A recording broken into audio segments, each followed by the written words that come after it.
Hello guys, welcome to Ikra Technology. So today we will see operators in C Sharp.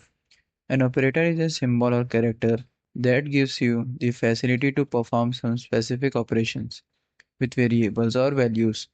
Operators in C Sharp give you the opportunity to perform arithmetic calculation like addition, subtraction, comparisons like greater than equals to, and logical operations like and or etc.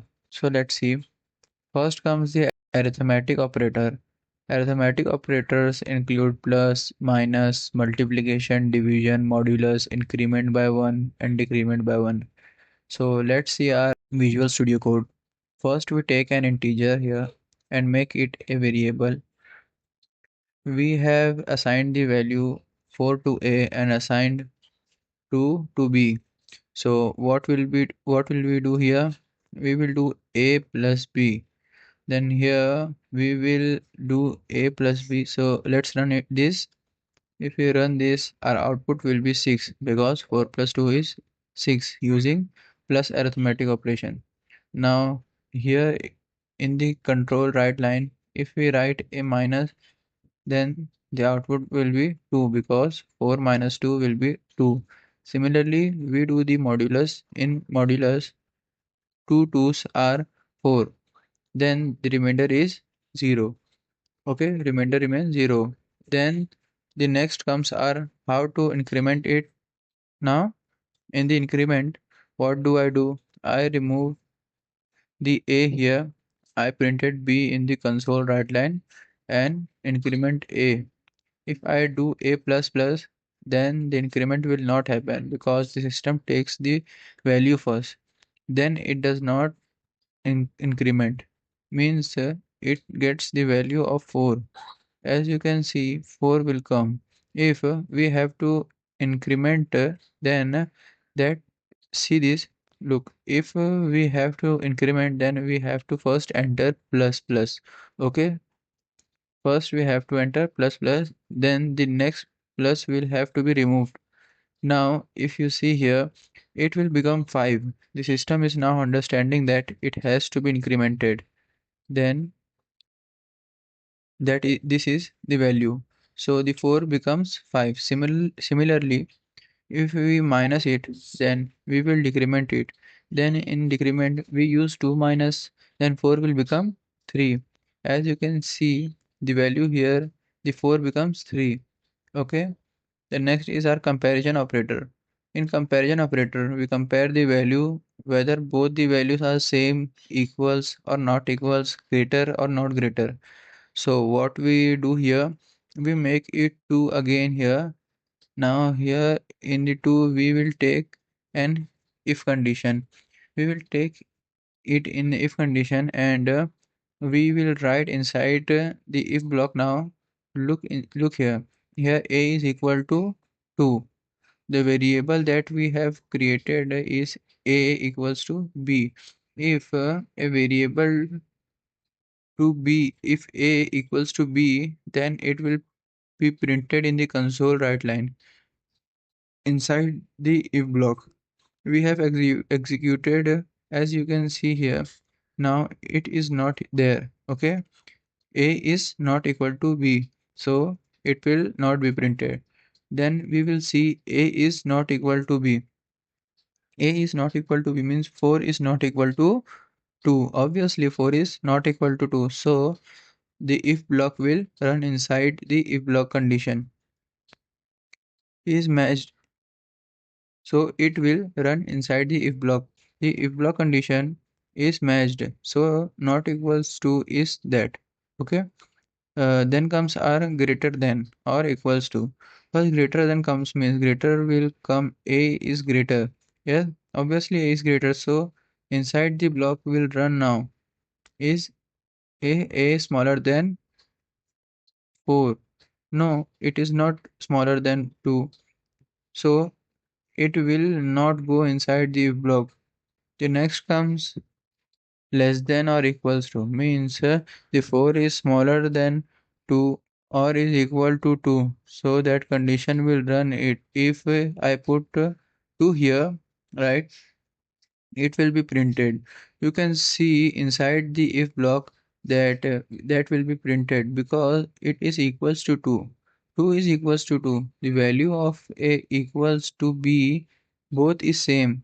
The next comes our logical operator. What is there in logical operator? Is that we check the condition, that is we use and or and not basically, but what have we done here? A and B are not equals to null. Okay, A and B is not null. See, error had come. Why is the error coming? A and B are equals null. Sorry, A and B values. What should we do in that? Okay, we take A equals to 2 and B should be also be 2. Okay, if it remains 2, then only it will go inside the block. If both the values are 2, then if we start, if both the condition matches, then it will go. Okay, if we do 4 it here, now b equals to 4. If both the condition matches, then it will go only. If both the conditions are matched, now here if both the conditions are not matched, then it will not go. Then next comes our or operator. Okay, what is or? It is a sign like this. Okay, this character comes in or, and now here if any one of the condition matches, then it will run. Now here two have matched. Okay, if a equals to 2, then it will be printed inside the if block.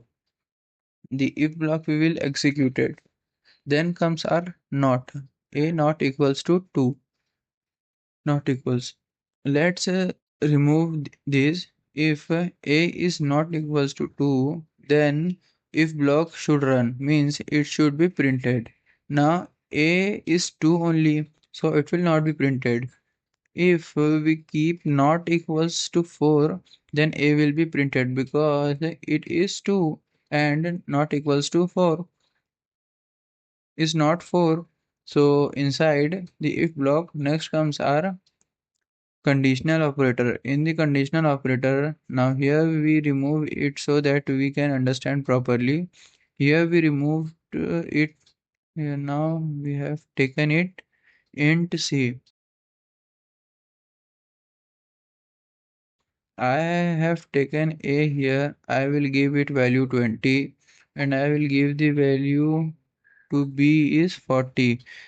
Here let us check whether a is greater than b, and now in the conditional operator we will use question mark. Okay, you have used question mark. Now a question has came in the condition operator if a is greater than b. Okay, then what do we want to print? Now I have to taken an integer here, then we have to give the values a, so I will take a string here so that we can understand. I have taken the string. If a is greater than b, then this is true condition. Then it is a false condition. B this here. I take a b, this greater than a. B is greater than a. The semicolon will come here. We are getting c printed here. Now only thing, one thing is important here. Whatever type of data type you take here, you will have to pass the same a value here. If I had taken an integer here, then I would have to pass an integer here as a1 or 2 such values should have to be passed. I would not pass the value in the string. You see now here we are checking that 20 greater than b is not bigger than 20, right? So here it will be printed b. This greater than a in the control right line. B is greater than a because here b is greater than 20. If I make this condition true, now I should make it smaller. A is less than b obviously, otherwise it will get confused. Let me make it b and make it a and change the sign here. B is greater than A. Yes, B is greater than A. Then what will be printed here? The true condition will be printed, which we had written here. B is greater than A. This condition got printed. This is true. This is true condition. This is the first condition. As you can see here, there is an example here. Here our condition is done. This is true result. This is false result. Here we have given our condition. The operator has came in our condition. Using colon is very important. Otherwise, the system will not understand that these two are different values. Giving colon is very important. Otherwise, an error will come. Next comes our null conditional operator. Null value, I have given null here. You can see it is null. Here string str null not equals to null, so it will print the null value here. You can see I have taken A20, so I am giving null to A. Check the null value. If A is equals to null, then what will be printed? If A is not equals to null, then what do we have to print? We have to print A only. And if it is not there, then we have to print null. Okay, now it is a string, so we have to take integer here because A was an integer and A as is not a null, so let's take this as a string as well. Remove the string. Now if A is not equals to null, then we have to print only one value. If A remains null, then we have to print this. A is null, we will print this. Okay, if you see here, it will appear that A is null will come here. As you can see here, because this is already null, so if it remains not equals to null, then only one value will be printed. Okay, if it remains null, then this will be printed. Then next comes our null coalescing operator. In null coalescing operator, you can see that we use two operators in null coalescing operator.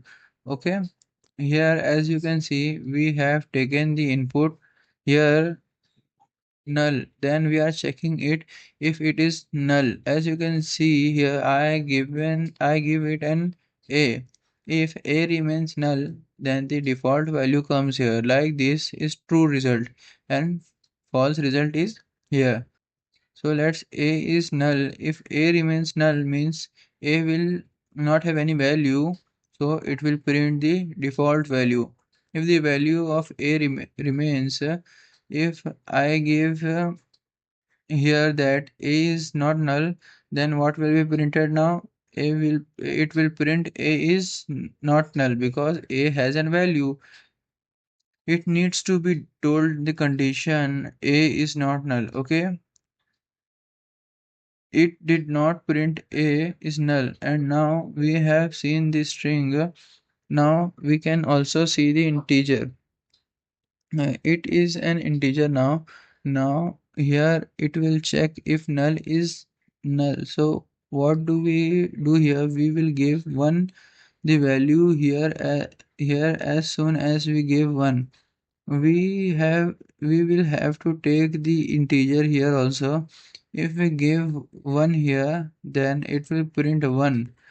Now that 1 will print 1 int abc. 1 okay integer cannot be printed in this. So what will we do here?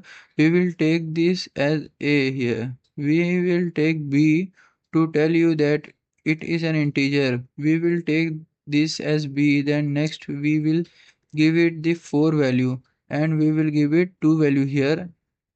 A is greater than B. If it is not there, then makes it 0. What does it mean? If the value is true, then 1 will be printed. If it is not, then 0 will be printed. This is for printing numeric values. Now, what is in C? A is not greater than 0 will be printed. False. False result. Okay. So these these were our conditional operator. So today we saw about the operators here, and you can read and see properly from the examples. Next we have a task here which you have to practice. So today we saw the operators in C sharp. Thank you.